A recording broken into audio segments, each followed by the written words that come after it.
Siemens Gamesa Renewable Energy. You have to put your money where your mouth is. So what is necessary? What's the prerequisite for you to invest here and to actually have an investment in this region? Thank you very much for the question. Now, to answer the question you already asked before, I think step one has already been taken. I think step one is ambition. And having now worked in India for more than a year, I am truly admired with the ambition that we are seeing here. The amount of gigawatts that are being planned in green energy, the amount of gigawatts in addition to that are planned offshore as well, and then also gigawatts for green fuels. All of this adds up, and it adds up to a volume we cannot imagine. So this ambition is something I really admire. Now, investing also means that I need to believe the ambition. Do I believe the ambition? I believe the energy that is behind the ambition.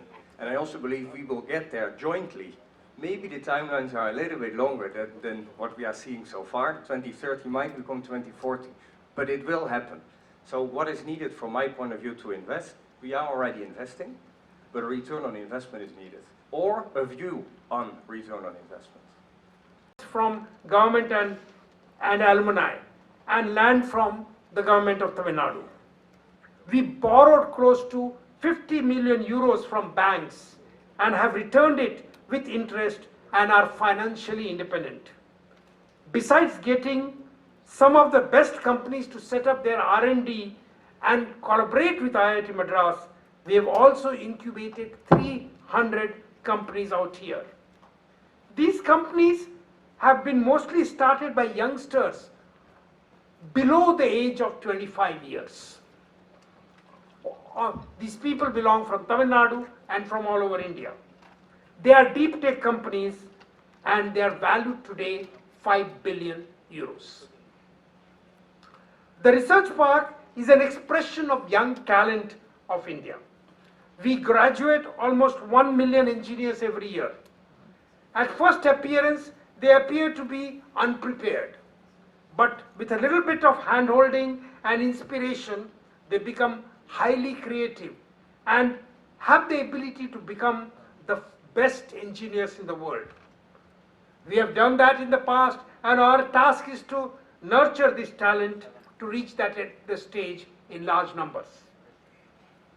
It is an honor for us that Crown Prince of Denmark is present in person when Denmark and IIT Madras are signing agreements for several Indo-Danish innovation projects to develop technology to combat climate change.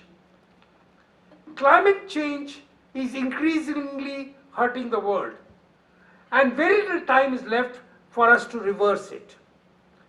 India's contribution per capita GHG emission is only 103rd in the world. But in terms of total emission, we are third, just behind China and United States.